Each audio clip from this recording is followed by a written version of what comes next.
Hey guys, it's Josh, and welcome back to the Not So Bad Bachelor Pad, your favorite podcast for learning how to balance between being a functional adult and a raging dumpster fire. Some days, we're all raging dumpster fires. Joining me today inside the Bachelor Pad is Nina Jarnum. Nina, thank you so much for making time for us today. How are you? I'm good, thank you. Thank you so much for having me. Can you just give us a quick little rundown of how you got here today? What's your story? I'm born and raised in Denmark. When after graduating high school, I moved to England, and so I lived in London first, and then I went to university and law school in Bristol, England, and then I moved to California, and I've been there ever since. So I'm what I like to call a recovering lawyer turned yoga teacher turned dating coach and author. I ended up writing a book about the whole dating thing. So yeah, and here I am. And I'm have a couple of kids, and I'm divorced in a relationship and living my best life. You know what? There was so much packed into that, and I love it. I'm old, so that's like a lot of stuff. So old, my butt. You're not old. Um, Life is a nonstop adventure. If you would have told me 10, 15, even 5 years ago where I'm at today, there's no way I would have believed you. So I know that that's probably the same story for you as Absolutely. into another. Yeah, absolutely. I was having a conversation with my partner about this a couple of days ago, and I was saying, it's like, God, I couldn't have made this stuff up. Like as a kid, when you're thinking, this is what I'm going to be doing when I'm an adult, I couldn't have made this up. But I think if you go in with it with an attitude of hell yes, you end up weird and wonderful places. And anybody who knows me can vouch for me that I love weird and wonderful places. Okay. Right. It's sometimes you just kind of throw yourself in, and you end up with these crazy situations Yeah, that for better or worse. Let's say that. exactly. Definitely for better or worse. But no, I'm glad that you have the outlook and perspective to lean into that. So many people sometimes are so rigid on, they're like, I want to do this, I want to go here, do this, find love, one and done, happily ever after. And I was like, I wish we could predict life or that life was that linear, but most times it's not, you know? I think you also, I mean, I think so many people are led by fear ultimately instead of love. And I think if you choose, if we make your life decisions based on fear, uh, you're never going to live up to your full potential or full adventure, so to speak. You can't be afraid to live your life. Next thing you know, you'll be 60, 70, wondering where all the time went Yeah, and not really having any memories to show for it. exactly. Yeah. 100% agree. Just tracking back, you said that you're divorced and that you had kids. So, how long ago was that for you? Is that something that was recent, or was that kind of a few chapters ago for you? This is, well, I would say it's a chapter ago. I separated from my ex-husband. Oh, I think it's coming up to 4.5, 5 years ago. Okay. And I had two kids. And I think often when you come out on the other side after this long marriage, I was married for 15 years and with two kids, it's quite an adjustment kind of second time around getting back on the dating market and finding out who you are.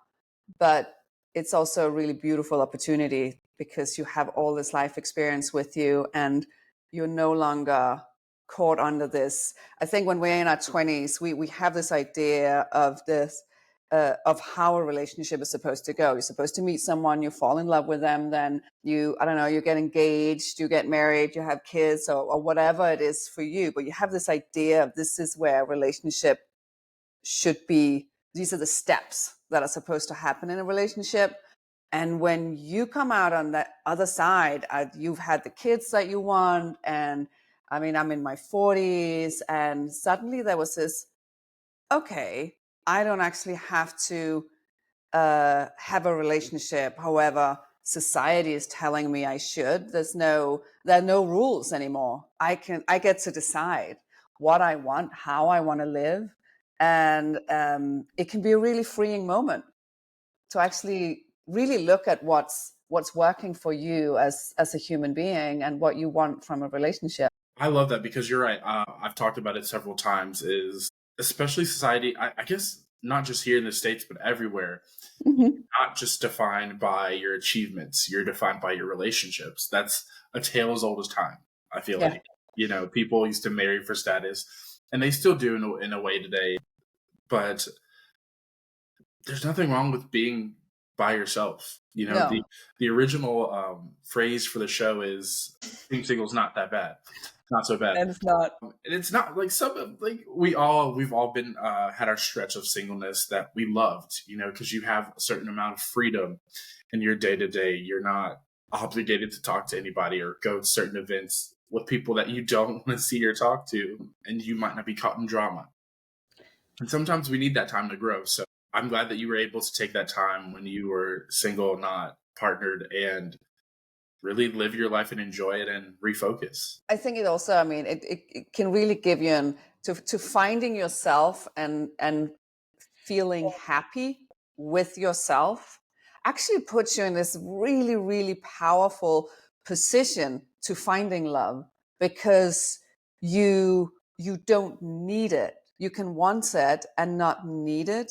And I certainly felt that when I really went back into the dating market and actually like went online dating for the first time in my life, I was truly happy on my own. I really enjoyed my own space. I enjoyed my own time. I had great friends I was hanging with, and I had my awesome kids.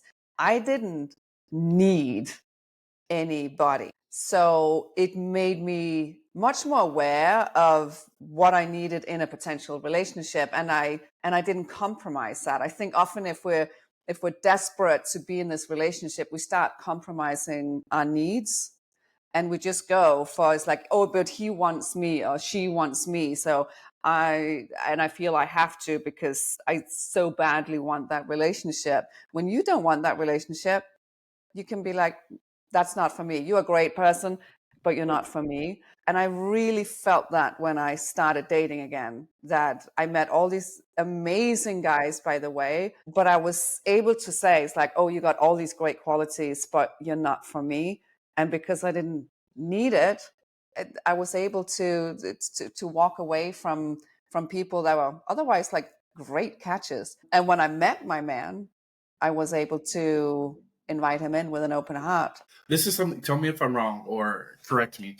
I feel like when people are starting out and they haven't been married for the first time or they haven't had kids yet, where in this culture of where it's like beat the clock, so to speak, we're in a rush to find a partner. We're in a rush to start a family, get the job we want. But when you already have, the kids you want, a family, when you've already been married or been in a serious relationship where you're like, this isn't serving me anymore and it's not making us happy, and you've moved on, I was like, the pressure is kind of off your shoulders. You really do have time to look around, to explore and find what is right for you. Absolutely. And also like ask yourself, like really start to investigate what are my needs? What do I want? Because it changes as you get older. That's so Like true. a good example is I've been with my partner for a year and a half, and we're deeply committed and we're so in love with each other. And we don't know whether we want to live together. And it's not that we don't, like, we love each other's company, we travel a lot, and we can totally spend that time, so much time together. But we're also like, it is so nice to have a couple of nights a week being alone. And we both really enjoy that. And we're in a place in our lives where it's like, we don't actually have to live together. And we might at some point, I don't know, but we're talking about how would that look, because we still want to respect each other's space. We're both a little bit introverted and need that space for ourselves. And I think when you're in your 20s, that just doesn't work, because you're like, oh, well, if we have to move in together so we can have kids and we can have a family and all that jazz. So yeah, it gives way more freedom. And this is something I think we haven't actually talked about in a while, but realistically, if you go back and look at history, and especially relationships in general, couples living together is overall a fairly new trend or reoccurring trend, because couples used to have separate beds. And there are a lot of couples who have separate rooms and houses that I know, because sometimes they do need a break. Yeah. Whether it's they want to do date night away from the kids, so they get a babysitter and then they go to their apartment, or instead of getting a hotel, get another place. Yeah. That way you can have your alone time if you need it. Because sometimes, even if you're in the same house in different rooms, that's still too close. Right. Well, it's just having that little bit of time. Like I like to have a night where I'm like putting my face mask on and I don't know, watch trashy TV, and my partner loves having a night where he just plays his guitar all night and doesn't have to feel bad about it. Um, and yeah, it's giving each other Yeah. that kind of space. And I think you need a certain maturity to leave that space for each other. Hmm. And like I said, a lot of times people lose a bit of their individualism when they're in a relationship. So I love the fact that you two aren't really living together, because even though you are dating and committed to each other, you still get to do these individual things that bring you happiness and make you you, which probably feeds back into making you a healthier, stronger couple. Oh, absolutely. I would consider it a red flag if I started dating someone who didn't have his own friends, for example. I think that is so important. And yeah, have your own interest. But I think I've always been like that. I mean, my ex-husband, he was also, I mean, he liked to do all this free diving and like crazy stuff. And I was always like, yes, go and do that. Am I joining you? Absolutely not. But you go and live your best life. I would never stop anyone from living their best life and doing what they love. I think that's what a relationship killer. And I think I'm in the same boat. That would definitely be a red flag. Like, the biggest turn, or one of the biggest turnoffs for me, is I hate couples that lose their identity and like have to always be together, or become an isolated island once they start dating. If that's what you want, babe, I was like, I'm not the person for you. Like, I enjoy me time. I need it. Yes. It's a must, non-negotiable. But also, I was like, I'm a very social person by nature. So I was like, I'm either having people over or going out with my friends. I don't want you unless you want to just sit in the house by yourself. I was like, I want you to also like have a life too, because it's important. Absolutely. You can't. Yeah. And also, I love merging friends and all that. And sometimes I have a girls' night out. Sometimes we everybody goes out, and the same with him. And I think that there should be room for that. Yeah. For sure. I hate people depending on their happiness through me. Yeah. I don't feel like that's healthy, and it's a lot of stress. Yeah. No, it's not healthy at all. Well, once again, I was like, Nina, I love this. We're on the same wave. We're vibing. I know this is going to be a good little session today. Absolutely. Now, there's a little distance in age between us, but I believe the material's still the same. Whether you're in your 20s, in your 30s, 40s, or 50s, dating is hard. Okay. If it was easy, I guess everybody would be in a relationship or not. Yes. There would never be breakups. That's not the case. So, like you said, you've had a whippy windy adventure from lawyer into yoga into dating coach. When did you realize that you wanted to start focusing on dating? When did that become something that you thought, maybe I should invest into this? It happened so organically. When I started dating, I found out, and literally just like, this is my secret talent, clearly. When I started online dating, I just set up my profile and started dating, and I very quickly realized that I got all these amazing guys messaging me, and it's like amazing dates, and I had so much fun. And my friends started to question, it's like, what is this all about? I mean, you're cute, but you're not that cute. What's that? I have very honest friends, brutally honest. But no, that they were like, I mean, yeah, you're cute, but like, so are we. What is the difference here? And I just got curious about it, and I started looking at their profiles. I started making little changes. I started choosing people for them, and I just realized that I was, number one, I was really good at setting up dating profiles, and secondly, I was really good at picking the right people. It's like that is a guy that's going to go well for you. It's like that's going to be a good date for you. And then friends of friends started contacting me, and friends of friends of friends. So it just ended up having like strangers like, hey, I hear you're really good at this. So at some point I just like, okay, this is my secret talent. Maybe I should start looking into this. And I ended up writing a book about online dating. That's not even an underrated talent, to be honest. No. And I think it should be a more common practice. I told my friends, I feel like I have to tell more of my girlfriends this than my guy friends this, but I was like, you should not be picking your own significant other, your own dating person, because you're just not good at it. And I like, there are a lot of people who are not. yeah. And I mean, there are a few things I would say, like the number one thing, like with basically almost everybody I deal with, the main problem for them is they get distracted by nice to haves. When they're on these dating profiles, they get distracted by the nice to haves over their needs. It's like squirrel moment, that even if they are aware, and often they're not really aware, what are your core needs? Because most of us, we have these like 3 or 4 things. It's like these are the absolute essentials for me. And then we have this whole list of nice to haves. And when it comes down to it, the nice to haves, I mean, yeah, there should probably be a couple from that list that are there, but they're not really key to a successful relationship.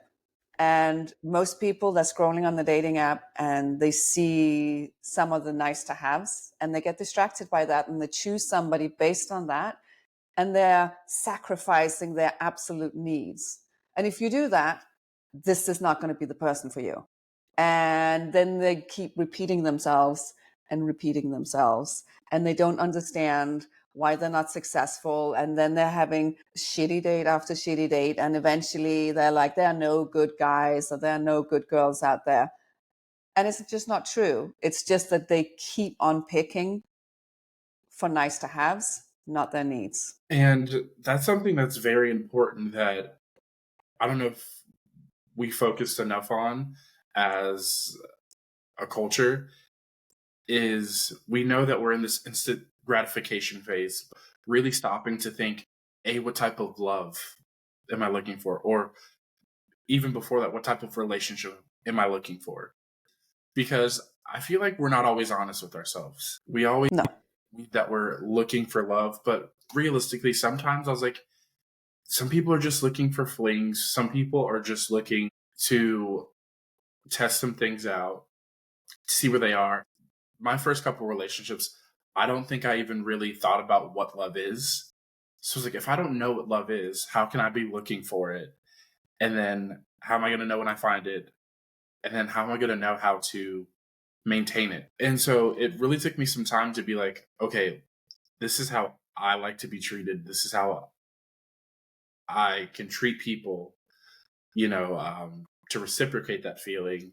And then am I really ready to spend forever with somebody? Yeah. I don't think that's what people think about.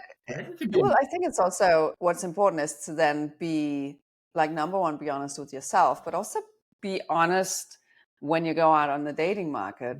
Don't sell yourself as someone who's ready to settle down and get married if that's not who you are. And the beautiful thing is that nowadays, that's actually the beauty of the dating apps. You know what?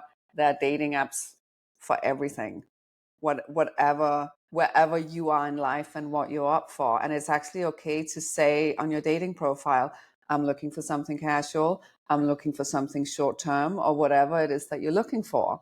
That's okay. I'd much rather have honesty um, than you selling me some kind of story about that's absolutely untrue. And I mean, a good example is I have a friend at the moment. She came out of a long relationship, and she just wanted to have fun. I just want to go out and have fun. I don't want a deep relationship. And what she did, she went on the app Field, I think it's called, which are like for kind of like non-monogamous, like ethically non-monogamous relationships.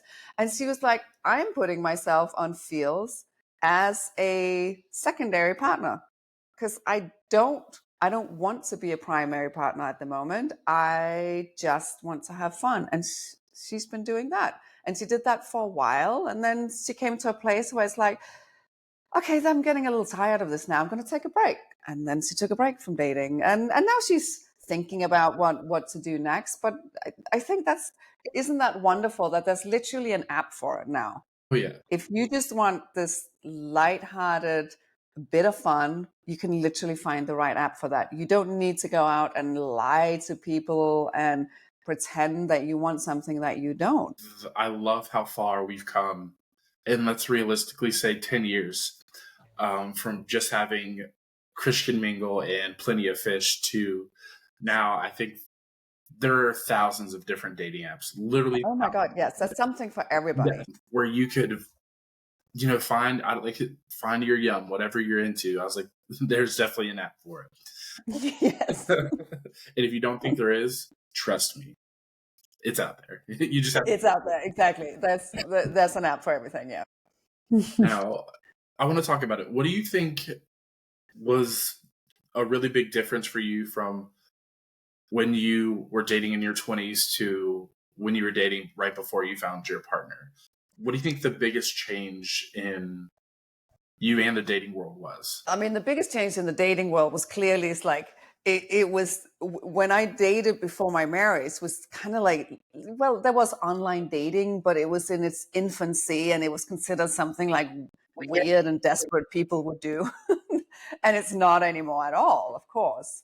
But when it comes to me, I grew up. The fact that I've been doing all this yoga and meditation, I've been teaching that all over the world, has certainly given me a lot of self-awareness about part of yoga is you learn to sit with all your instinctual behaviors and you sit and observe those, and then you can actually choose whether you want to react or not.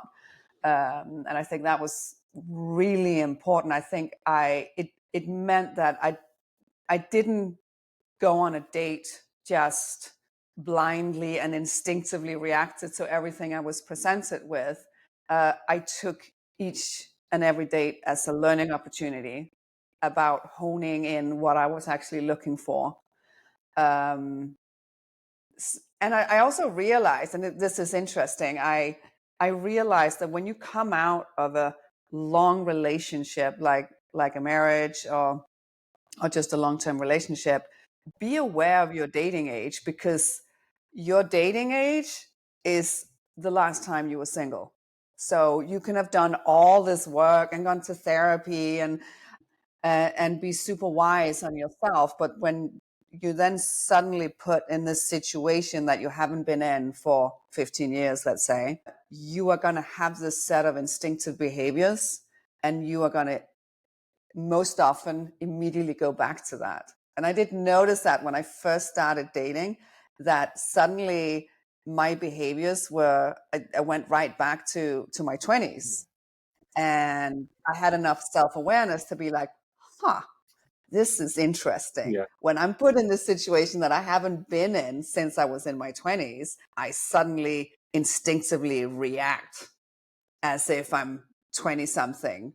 And because I had that self-awareness, I could actually move myself out of that and be like, okay, we're going to bring adulthood into the dating game. And it took a hot second, but after a few days, I was like, okay, I know what's going on now. I can see what's going on, and I can actually control that. I can honestly say I never thought about it like that. like your age versus your dating age. Yeah.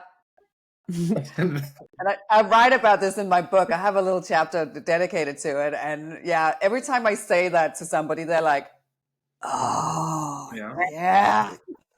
Mm-hmm. Like there are certain numbers that are super relevant to our life that we never think about. And so when they're brought up, you always have that moment like, you know what, you're right. It's like I haven't thought about that. But also think about it, it's like dating and like looking for love. It's such a unique place. It's such unique emotions, which is why it's like we can live our lives and work on ourselves and go to therapy, but we're not necessarily dealing with those specific set of emotions because we're not in that place at all. So we don't think about working on ourselves in that. For example, our attachment style. If you have an anxious attachment style, you don't necessarily go work on that. If you're in a happy marriage going on 10 years, it doesn't occur to you. It's not until you're put in the situation again that really can trigger that anxious attachment that you suddenly get, like, all this stuff comes back up. And that's something that I thought about earlier is I feel like anytime somebody, maybe not anytime, but most recently, whenever people are getting out of relationships and starting over, I realize they have been out of longer relationships. I feel like I haven't seen too many short marriages where they end and people come out and they're like, it's a whole new world.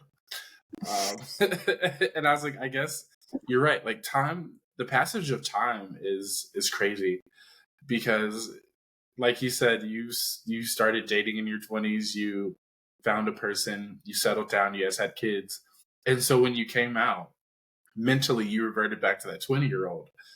But it takes time because, like you said, you're not that same person you were in your 20s. Yeah. Or at least we think we're not. There's that little part of us that still is. We still have the same wounds and base of our personality for sure. But I think the important thing is just when you have the awareness that, and it's one of the reasons I wrote this book, to give people, is like, be aware of all these little pitfalls and allow yourself the time and the space to figure your shit out. That's okay. It's okay to give yourself that time. I was like, and we appreciate it. The people who you will start to date, who you will start to see, will appreciate the fact that you've taken that time for sure and focused on you, so that you're not pulling them into your pitfalls that you haven't had time to really smooth over yet. Absolutely. Yeah. Now, this is something I was really curious about. So you just wrote this book, Fck Kissing Frogs. Mm-hmm. And the two top questions I have, and I'm pretty sure everybody else has asked you, is A, how many frogs did you really kiss before you wrote this book? And B, was this your first time writing? Well, how many frogs? I mean, that's a good question. I'm sure I've kissed quite a few frogs. I would actually say, like, coming out on post-divorce, not that many, because again, I really took that time to figure out what I wanted, and it doesn't mean, I mean, I had what I like to call my fuckboy phase. When you first come out of marriage, I think you're kind of like a little bit, okay. And then some hot young thing comes up to you and you're like, okay. You know why? But and then you get over that, and you very quickly realize it's like, okay, you bore me really quick, and then you take a little time off, and you come back.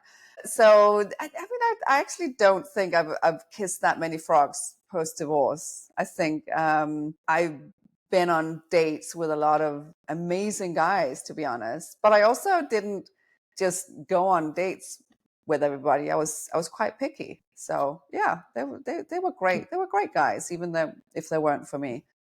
As with writing, I've written. I haven't written a book before, but I have written before. I've written articles, and I've been like a freelance contributor to like fitness magazines over in Europe for a while. So I've done some freelance writing over the years, but no, never a book. And now I've done one, and hopefully by the end of this year, I'm going to have the male version of Fck Kissing Frogs is a guide for directed at women. I'm going to do the same for the guys, because there's a few differences there that I think I'm important to put in a book like this. I was like, you don't have to tell me. It's like the dating world is not one-to-one for guys and women, so I could definitely see how there's some differences in nuances. It's not the same, no, yeah. And I also think it's something that I didn't necessarily know when I started dating, but I am becoming more and more aware of, is the idea of masculine and feminine energy, and allowing yourself to rest in your masculine or your feminine.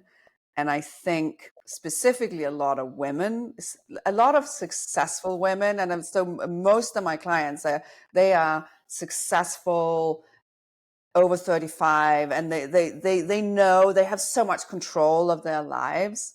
And when it comes to dating, they can't let go and just be like, rest in their feminine energy and let the man just kind of let the man step into his masculinity. And then they start dating somebody, and they're like, he never takes initiative, he never does this, he never does that. I'm like, well, you created a dynamic here where you are not allowing him, you're controlling everything in your life, including your dating life, and you're not allowing him to actually even step into his energy and do all that you so badly want him to do. And so that is just like a reoccurring theme that I think that the more I encounter it, the more I'm aware of how important it actually is. And specifically us women, we need to learn that we need to sometimes just sit down, and we can control all these aspects of our lives, but when it comes to dating, allow the man to step up. Allow him. You have to allow him to do that for him to actually do it. It's a really tough thing, is because as a man, I was like, I love an ambitious and career driven, independent, strong-willed woman. Yeah. But at the same time, I don't want to clash. I don't want to fight for the head of household. I don't want to fight to be the breadwinner, or, follow the leader. Yeah. I was like, so you're right. A lot of women they end up like, well, like your friend said, like, you're cute, but you're not that cute. Why is it happening to me? And I was like, plain and simple. I was like, sometimes you're not really looking for a man, because a man by default will lead. A man doesn't like to define, not define himself, but explain himself. He doesn't want to sit in the back seat. We're doers. Masculine energy is more like a doer energy. Yeah, it is. And it's interesting. I mean, and by the way, I'm a feminist. I own my own business. I got all that stuff going on. But when it comes to creating an amazing dynamic between a man and a woman, you have to let go on that. It's actually, so my partner actually said it really beautifully. We were heading out to dinner one evening, and I actually I got out of the car, and I was joking. It's like, oh my God, I didn't even bring my purse. I don't even bring my purse when we go out for dinner anymore. What's that all about? And he said, I am fully aware that you can take care of yourself. You can take care of your children. You can take care of your whole life. The fact that you choose to allow me to take care of you when we are together is the sexiest thing in the world, because I know you don't need it. You are allowing me. It is you are actually allowing yourself to be vulnerable to me. And that is very attractive. And I was like, huh, True. That's something that I feel like should develop over time. Yeah, absolutely. I agree with your partner. That is probably one of the most attractive things that you can do, whether it's conscious or unconscious. Yeah. And it was the fact, I mean, if I had just shown up and I was expecting him to take care of me and not wanting to have my own career or something like that, not cute. But the fact that it's like I can take care of myself, and I am, and I'm taking care of my kids as well, but I'm choosing for him to step into his masculine energy and me sitting back and being in my feminine energy. That is a very nice dynamic. I was like, not to go too big of a tangent, but that's a thing you see a lot of nowadays is women have this weird double standard that I'll never understand. They want to be independent and proud, and they want to be the boss. I love that, but then they also expect you as the man to just take care of everything. Yeah, yeah. But that's the thing. But that is, and then that is what I explain to a lot of my clients is, and I actually understand why this happens so often, because that's it's difficult. Like, we want to be in charge and we want to be successful and we want to do all this stuff. Being able to shut that off when it comes to this aspect of your life, that's what you need to learn. And I understand that that is hard. And I had a moment myself, like when I first started dating, I was so focused on being in control of everything that I didn't realize the dynamic I was creating with that. So it is difficult for women at the moment, because we are in this era now where we get to be girl bosses and all that stuff, which is, by the way, awesome. Yes. But it does mean that we need to retrain our brain a little bit and understand that we can be all that and still, on this one aspect of our lives, sit back and let go and let your man step into his masculine energy. Because yeah, we, especially like if you're an alpha female, by the way, there we want the alpha male. We want the man to come in and being like, I got this, babe. I know you can, but I got this. That is the sexiest thing ever, but we have to allow the man to do that. That is so true. Because one thing, for better or worse, I will say about men is we don't give up right away. We'll try, and then we'll try again. Now it's that third time that you, depending on the man you pick, they won't try that third time, or the way the. I was like, fine, if you don't want to let me lead, if I can't really assert myself, and I feel like we feel like we have to diminish ourselves, a lot of guys will leave. Now you. Well, I mean, either you're gonna, like, if it's a true alpha male, it they're not going to be interested, or you're going to end up with a beta male, which you're not going to be ultimately interested in. And that's, like I said, that's something that a lot of people really need to take the time to sit back and think. Like, when they're going on these dates or getting these matches and have these conversations, they're like, well, why isn't this working? Or like, why can't I was just on a show not too long ago. I hate dating apps. And the host was like, I get all these like matches and DMs, but I can't find I can't find a man who will be a man. I was like, well, you give off a lot of alpha energy. I was like, how collectively, it was me and a couple other people, said, how often do you let your partners lead? Yeah. How often do I was like, we know you can take care of yourself, but how often do you let them spoil you?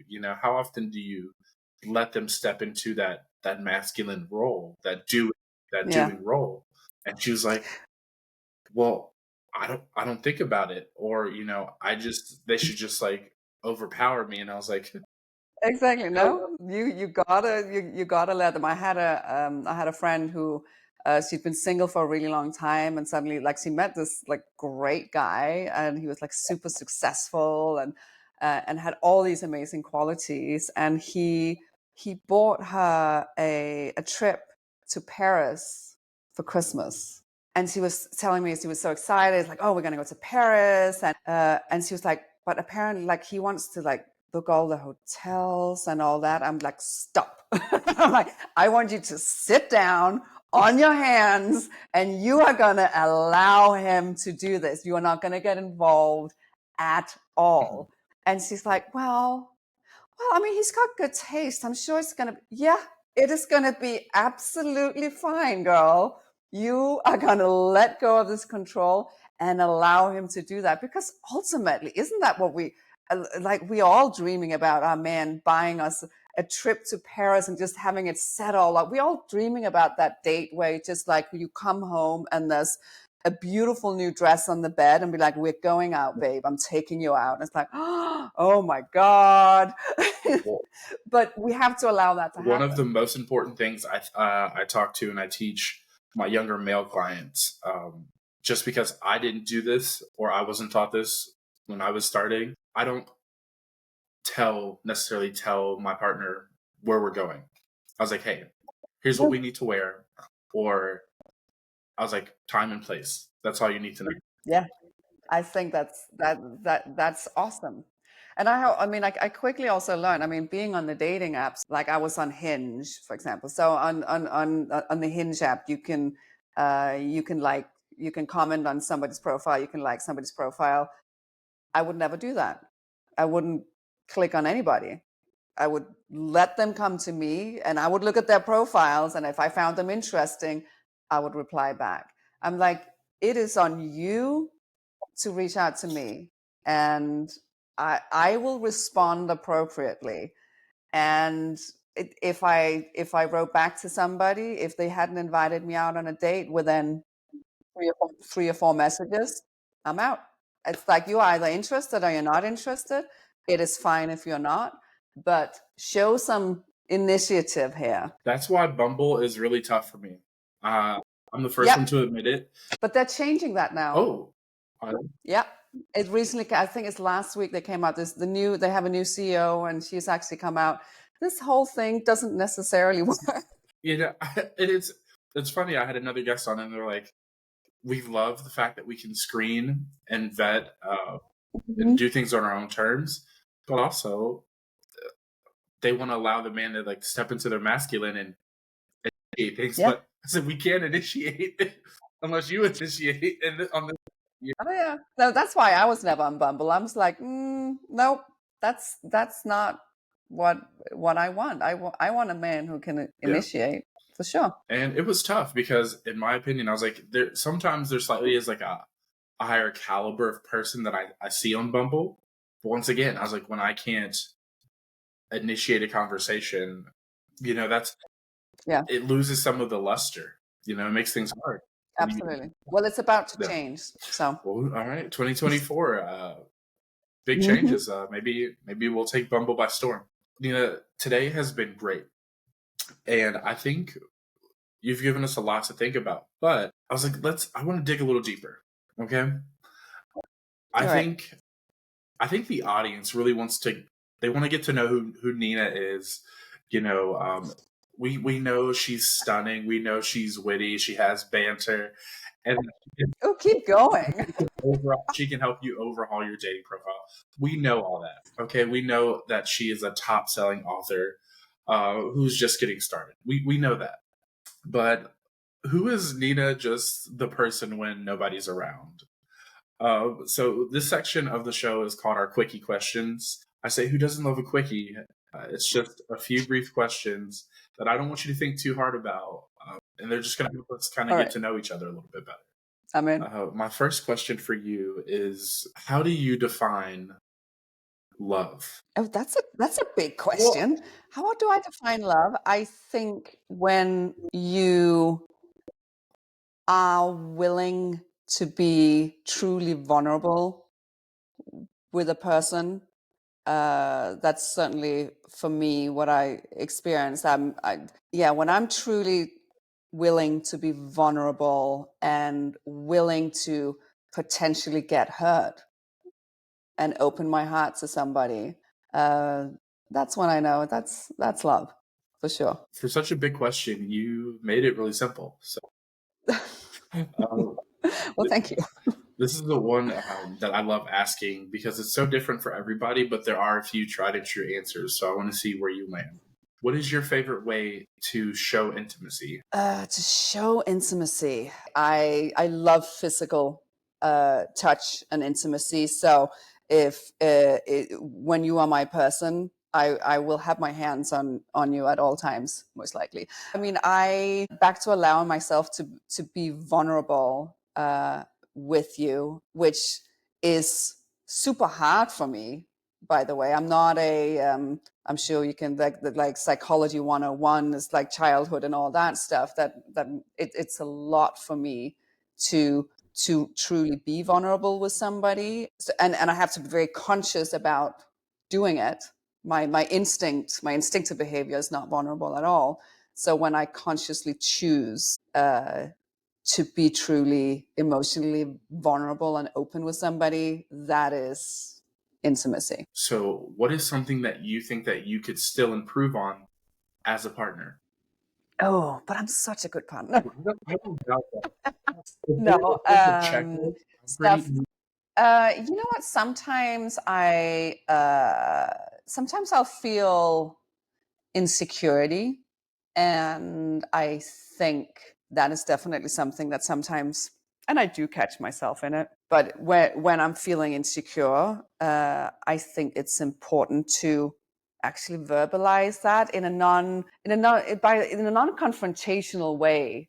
By the way, I mean, I tend to toughen up if I feel insecure. I won't say anything. I'll just toughen up and be like, well, I'm just going to sit with this and be uncomfortable. And I think being able to verbalize your insecurities in a non-confrontational way and being like, hey babe, when you do that, it makes me feel bad, or like something, like without turning it should never be an argument. It should be a constructive conversation. I think that's definitely a work in progress for me. Yeah, you know what, I think throughout my life, and I'm much better at this now than I certainly was when I was younger, is setting boundaries and being really clear about what my boundaries are. I think the relationship I am in now, I'm pretty proud of myself for that, because that's certainly historically, that's something that I've been really bad at. And I've realized this is boundaries, or setting boundaries and really defining your core values, is something that just comes with age and experience. As ignorant as we are as youngsters, where we think, no, like we have this set of values, or this is what I look for. Really, I feel like it's not until you've really hit your late 20s, maybe early 30s, where you really start to notice things that are non-negotiables, that are hard lines for you. Yeah. I mean, for me, I would say it's like not until I was 40. It's like some takes longer than others. I think the sentence setting boundaries can sound very aggressive, and sometimes it comes out quite aggressively. And I think learning to communicate your boundaries with love and kindness, not just to yourself, but also to your partner, is really important. When I first heard the term setting boundaries, I used to think about it, or it was like explained to me that it was like a fence or a wall. But right, exactly. What I've started to learn and how I've adapted it is, really, to me, setting boundaries is like paving a road, you know? There's still room to go wherever you want to go, and it allows a lot. You can pass through it, but it's just really there to make things go smoother. Okay. When you communicate them effectively, you help people get to the destination that is understanding and acceptance and stability, and which is what we all typically aim for in our relationship. What is the most attractive? Because I'm going to give this caveat: you can't say stepping into their masculinity, because we've already talked about it today. But what is the most attractive thing you think a man can do? And then I want to know the opposite. What's something that you think is just not very attractive that you've seen men do? Okay, most attractive. God, I mean, that's a few. I gotta say one moment, and well, actually, I've had several moments like that with my present partner. He could kind of like, he would sense if I was upset or actually like feeling insecure or vulnerable. If I felt vulnerable, he would just put his big arms around me and hold me and tell me, I've got you and I'm not going anywhere. Whew, okay. That's a lot. And it's a lot. And I think like men being able to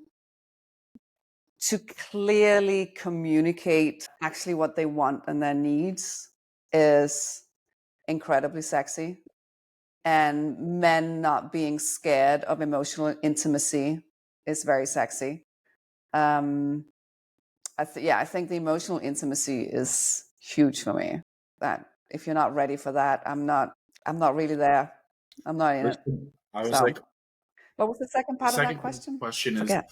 what's something that is very unattractive that you've seen men do, or that's Oh yeah, unattractive. Oh, that's a good question. I feel there's plenty of things that are unattractive. Men who play a game, I would say. Men who breadcrumb, men who are not clear about not clear about what they actually intention. want in a relationship. Again, it's just like, just keep it real. And I think that's both like whether for men and women, just dishonesty, game playing, that is just unattractive. That's my motto for this decade. Is I was like I'm done playing games. You know, I was like, this one of the qualities to me in a true alpha male, and a true just like leader is, I don't want you to be psychic. I don't want you, and I tell this to all my partners. I was like, one thing about me that you'll never have to worry about is you'll never have to wonder what I'm thinking. I'm always going to tell you what is on my mind and how important you are to me, how I feel about you. That's something I don't ever want you to wonder about, be curious about. And that's not common. That's not commonplace when with even some of my guy friends, or just what I see out there. And I was just like, that makes no sense to me. As having an athletic background, I was like, when you do good, when you're making the plays that you need to score, to be the star, coach and your teammates tell you, they're like, great play. You know, I was like, you get the validation, and in work, you know, in a lot of places, you get the validation. So why are we omitting that from our relationships? I was like, no, I want you to have that validation to let you know, babe, you are crushing it. Like, you are everything I could ever want, you know? Or if there are some things we need to work on, I'm also going to let you know that, like, hey, this isn't you. This isn't, you know, it's a us thing. I think we could fit together a little bit better, but here are just some issues that are arising, or just here's just some bumps that we could address. Yeah. And that's the thing. It's okay to say, when you do this, that makes me feel kind of shitty. Okay. And my partner has told me this, by the way, and I've been like, oh my God, I didn't realize that. That's no biggie for me. I will change that behavior immediately. And vice versa. That's just called communication. And like I say, it's the start point and the end point for any relationship. Because the minute it breaks down, you're doomed to fail. If you can't communicate with each other, it's not going to last.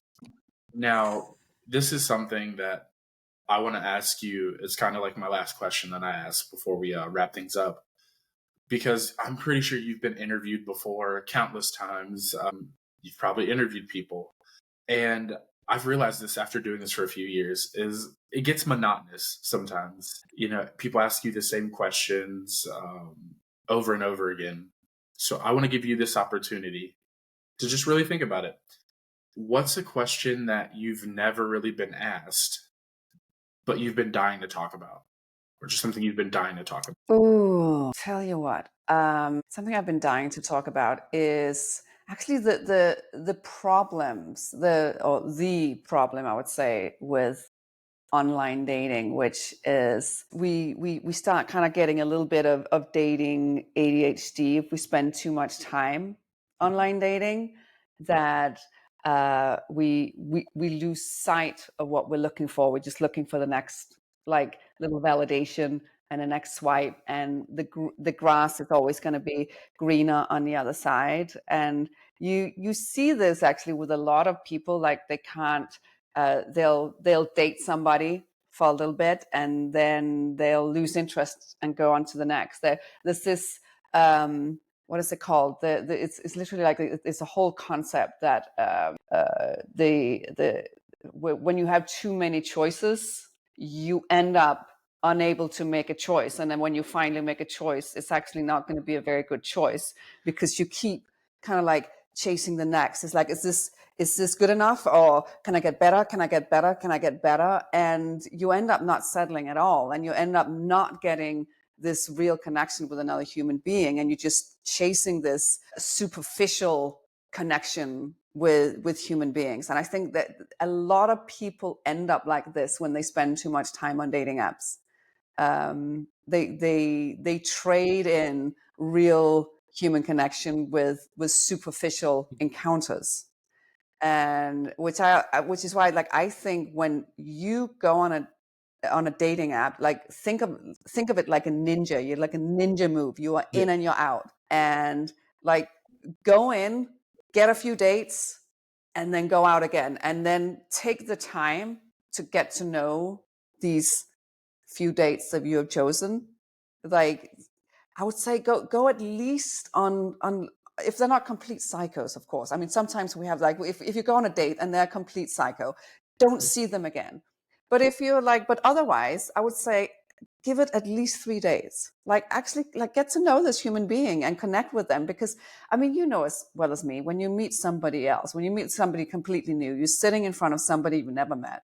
I mean, the chances of something completely stupid leaving your mouth and coming out is pretty big. And the person you're sitting in front of is just the same.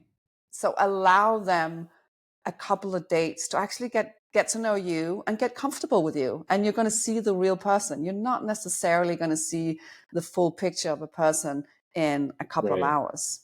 So I think that's really important. And I think a lot of us, we lose that perspective of actually making that true human connection. I would say this: date one is theater. I was like, we're so focused on putting on our best face, our best foot, creating the most memorable experience. Date one isn't real life. That's not what every day is going to look like. You're right. Date 2 or 3 is really where you'll get a chance to see what a person is like. Guys, it's not just me. I was like, you're hearing it from somebody else. So you don't, it's not biased. But you're right.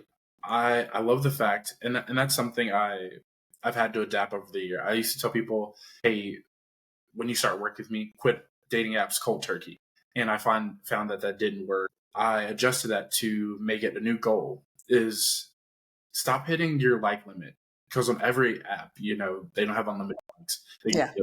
Oh, God, no, yeah. And so I was like, if you were hitting that like limit, I mean, that means you're sifting through at least 30 people. Try to say yes to 5 or 10 people out of that 30. And then just try to narrow that number down. So you're really taking the time to look at these profiles, see how compatible you think you might be, or is there even anything that you can mutually talk about? Because when date one comes around, some of that stuff on the profile is going to be relevant for conversation. So if there's nothing on 100%. There that you can relate to, you're going to be in trouble. So I was like, if you're like, always take the time to actually read the profile. Caveat. If there is a profile, that's also one of my biggest pet peeves, is a few, like, limited pictures and no bio. Drives me up the wall. No. Yeah. Absolutely not. No, it's there for a reason. You're getting all these opportunities to tell people about yourself. I mean, take advantage of that. Okay, well, Nina, this has been actually a really fulfilling episode. I feel like I learned a lot. I feel like you shared a lot of great information with me and the audience. And you gave us a new book to add to the shelf. Everybody who is, hold it up. Everybody who's been along with me for the past couple of years knows that by the time I'm 30, I want to fill up my bookshelf. So what's being added to my Amazon book list right now? That's a fun little read for you. And then when the sequel or the inverse comes out, I'm going to add that one. They're going to go side by side on the shelf. Okay. Fantastic. But before we get out of here, Nina, I got to ask, where can we find you if we want to connect with you, or if we just want to stay in tune on what's coming next, get into some yoga?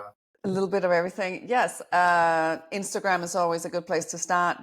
And my handle is Nina Jarnum. And actually, Nina Jarnum all around, ninajarnum.com. And on X, I'm Nina Jarnum as well. So on YouTube, I'm pretty easy to find, actually. Just search my name in any search engine and something will probably come up. I mean, when you have a good name, why butcher? You know what I do? This is the good thing about having a last name that nobody else has.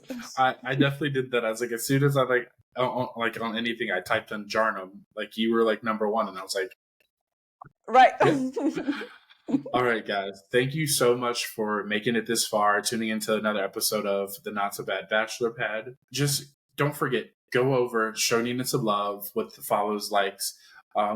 Check out some of her, well, obviously, get the book, but also check out her yoga classes and stay tuned for any and everything else that's coming down her pipeline. Don't forget to share this episode with one of your friends, because I'm pretty sure you're not the only person struggling with your dating apps or trying to find love. So I will see all you beautiful bachelors and bachelorettes next week for another episode of the Not So Bad Bachelor Pad.